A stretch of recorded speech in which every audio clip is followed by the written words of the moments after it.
ఈ రోజు రాష్ట్ర వ్యాప్తంగా చంద్రబాబు నాయుడు, లోకేష్, పవన్ కళ్యాణ్ గారు యువతకు చేసిన మోసాన్ని, నిరుద్యోగులకు చేసిన మోసాన్ని ఎండగడుతూ ప్రతి కలెక్టరేట్ వద్ద కూడా యువత భారీ ఎత్తున ఈ రోజు ధర్నా చేస్తూ కలెక్టర్లకి మెమరాండం ఇవ్వబోతుంది. ఎందుకంటే చంద్రబాబు నాయుడు కూటమి ప్రభుత్వం తమ మేనిఫెస్టోలో మొదటిదిగా ఉద్యోగం ఇస్తాం లేదా నిరుద్యోగ భృతి ఇస్తామని చెప్పి కూడా సంవత్సరం అవుతున్న ఒక్కరికి కూడా ఈ రోజు ఉద్యోగం ఇవ్వలేదు. ఈ రాష్ట్రంలో 1,60,00,000 ఇళ్లున్నాయి. మరి ఆ ఇళ్లలో ఉన్న నిరుద్యోగుల పరిస్థితి ఏంటి? ఇప్పటి వరకు ఉద్యోగం ఇవ్వలేదు. అలాగే చంద్రబాబు నాయుడు మొదటి సంతకం చేసిన డిఎస్సీలో ఇప్పటి వరకు ఒక టీచర్ని కూడా భర్తీ చేయలేదు. లోకేష్ గారేమో జనవరిలో జాబ్ క్యాలెండర్ రిలీజ్ చేస్తానని చెప్పాడు. ఇప్పుడు జూన్ వచ్చింది. అంటే క్యాలెండర్ లో సంవత్సరం మారుతుంది తప్ప లోకేష్ గారు ఇస్తానన్న జాబ్ క్యాలెండర్ అయితే రాలేదు. అలాగే పవన్ కళ్యాణ్ గారు తాము అధికారంలో వచ్చిన తర్వాత ఆయన తన ప్లీనరీలో చెప్పారనుకుంటా, ప్రతి నియోజకవర్గంలో 500 మందికి యువత అంటే మహిళ గాని మగవాడు గాని నిరుద్యోగులకి 10 లక్షల రూపాయలు ఒక్కొక్కరికి ఇస్తాం, స్వయం ఉపాధి పెట్టుకోవచ్చు అని చెప్పారు. ఇప్పటికీ కూడా ఒక్కరికి కూడా ఇవ్వలేదన్నది నిజం. సో ఈ రాష్ట్రంలో ఉన్న నిరుద్యోగుల్ని అలాగే విద్యార్థుల్ని మోసం చేస్తూ వాళ్లు మాత్రం ఈరోజు అధికారాన్ని ఎంజాయ్ చేస్తున్నారు. ఈరోజు ఈ రాష్ట్రంలో ఉండి ఓటేసిన నిరుద్యోగులు, విద్యార్థులు ఉద్యోగాలు లేక, నిరుద్యోగ భృతి లేక, కాలేజీలకు వెళ్లే వాళ్ళకి ఫీజు రియంబర్స్మెంట్ లేకుండా, అమ్మఒడి వేసే వాళ్ళకేమో అమ్మఒడి సక్రమంగా రాకుండా ఏ విధంగా కష్టపడుతున్నారో మనం చూస్తున్నాం. కానీ పక్క రాష్ట్రం హైదరాబాద్ లో ఉన్న చంద్రబాబు నాయుడుకేమో సీఎం జాబు, పక్క రాష్ట్రంలో ఉన్న పవన్ కళ్యాణ్ కేమో డిప్యూటీ సీఎం జాబు, పక్క రాష్ట్రంలో ఉన్న లోకేష్ కేమో మంత్రి జాబు. ఇంతేకాకుండా ఈరోజు చంద్రబాబు నాయుడు కొడుకుని ఈరోజు సీఎం చేయడానికి ఎంత తపన పడుతున్నాడో మనం చూస్తున్నాం. పవన్ కళ్యాణ్ వాళ్ళ అన్న నాగబాబు గారికి ఎమ్మెల్సీ ఇప్పించుకొని ఈరోజు మంత్రిని చేసుకోవడానికి ఎంత తపన పడుతున్నాడో మనం చేస్తున్నాం. కానీ ఈ రాష్ట్రంలో ఉన్న నిరుద్యోగులకు మనం మాట ఇచ్చాం, అది నెరవేర్చాలన్న తపన చంద్రబాబు నాయుడు గారికి, లోకేష్ కి, పవన్ కళ్యాణ్ కి లేకపోవడం అనేది చాలా బాధాకరమని కూడా ఈ సందర్భంగా తెలియజేసుకుంటున్నా. ఎన్నికల ముందేమో బాబు షూరిటీ, జాబ్ గ్యారంటీ అన్నారు.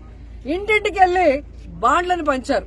ఈరోజు సూటిగా అడుగుతున్నాను, ఇంటింటికి వెళ్లి బాండ్లు పంచిన తెలుగుదేశం పార్టీ జేమ్స్ బాండ్లందరూ ఎక్కడికి పోయారు? ఈరోజు విద్యార్థులు అడుగుతున్నారు, నిరుద్యోగులు అడుగుతున్నారు, వాళ్ళకి రావాల్సినవి రావట్లేదని. మరి ఎక్కడున్నారు? సమాధానం చెప్పడానికి బయటకు రండి అని నేను అడుగుతున్నాను. ఎలక్షన్స్ ముందేమో పవర్ స్టార్ లాగా ఊగిపోతూ ఎన్ని మాటలు మాట్లాడతాడు పవన్ కళ్యాణ్. అదే పవర్ లోకి వచ్చాక ఫ్లవర్లు యూత్ల చెవుల్లో పెడుతున్నాడు. ఎలక్షన్స్ ముందరేమో గబ్బర్ సింగ్ లాగా డైలాగులు చెప్తాడు. ఇప్పుడు ఎక్కడయ్యా మీరు చెప్పిన యువతకి ప్రామిసులు చేయట్లేదు అంటే రబ్బర్ లాగా మెలికలు తిరుగుతాడు. ఈ రోజు యువత ఎదుగుతున్నారు. మొన్ననే మీరు చూశారు, డిప్యూటీ సీఎం కనపడటం లేదు అని ఫ్లెక్సీలతో చాలా మంది తిరుగుతున్నారు. ఎక్కడయ్యా మీరు యువతకి ఉద్యోగ అవకాశాలు దొరకట్లేదు అంటే నేను హరహరమల్లు డబ్బింగ్ బిజీలో ఉన్నాను అంటాడు. మరి 10 లక్షలు ఒక నిరుద్యోగికి ఇస్తాం స్వయం ఉపాధికి, ఎక్కడయ్యా మీరు అని వాళ్ళ పార్టీ వాళ్ళని అడిగితే ఆయన ఓజీ షూటింగ్ లో బిజీగా ఉన్నాడు అంటారు. ఇంకొకరు వెళ్లి నిరుద్యోగ భృతి అన్న ఇవ్వండి అయ్యా, ఉద్యోగం ఇచ్చే లోపల 3,000, ఇప్పటికే 13 నెలలు అంటే 13 × 3,000 బాకీ ప్రతి కుటుంబంలో ఉన్న నిరుద్యోగికి అంటే ఆయన ఉస్తాద్ భగత్ సింగ్ షూటింగ్ లో చాలా బిజీ, మా ఫోన్ కే అందటం లేదని జనసేన వాళ్ళు అంటున్నారు. ఇంతకన్నా సిగ్గుచేటు ఏమైనా ఉందా? సో సూటిగా చెప్తున్నాం చంద్రబాబు నాయుడు గారికి, పవన్ కళ్యాణ్ కి, లోకేష్ కి, ఈ రాష్ట్రంలో ఉన్న నిరుద్యోగుల ఓట్లు వేసుకుని వాళ్ళను మోసం చేస్తే ఎవరు ఊరుకునే పరిస్థితి లేదు. వెంటనే ఈరోజు వాళ్ళకి ఉద్యోగ అవకాశాలు కల్పించాలి. లేదంటే అంతవరకు నిరుద్యోగ భృతి ఈ 13 నెలలతో సహా కలిపి ఇవ్వాలని కూడా ఈ సందర్భంగా అడుగుతున్నాను. ఎందుకంటే ఈ రాష్ట్రం డబ్బులతో చంద్రబాబు నాయుడు ఒక హెలికాప్టర్ స్పెషల్ ఫ్లైట్, అలాగే పవన్ కళ్యాణ్ ఒక స్పెషల్ ఫ్లైట్, లోకేష్ ఒక స్పెషల్ ఫ్లైట్ కొనుక్కుంటాడు. మళ్ళీ అందరికీ కలిసి స్పెషల్ హెలికాప్టర్లు. ఈ దుబారా ఖర్చులకి డబ్బు ఉంది కానీ యువతకి నిరుద్యోగ భృతి ఇవ్వమంటే డబ్బు లేదు అంటే ఎవరు ఊరుకుంటారు? కాబట్టి వాళ్ళకి నిరుద్యోగ భృతి ఇవ్వాలి, వెంటనే ఉద్యోగాలు చూపించాలి, ఆ తర్వాత ఫీజు రియంబర్స్మెంట్ బకాయిలు వెంటనే ఇవ్వాలి. ఎందుకంటే కాలేజీల్లో పిల్లల్ని ఈరోజు ఇబ్బంది పెడుతున్నారు, వాళ్ళు డబ్బులు కట్టకపోతే తరిమేస్తున్నారు.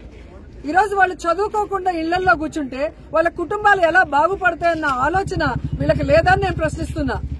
కాబట్టి వైఎస్ఆర్ కాంగ్రెస్ పార్టీ ఈ యువత పోరుకి సంఘీభావం తెలియజేస్తున్నాం.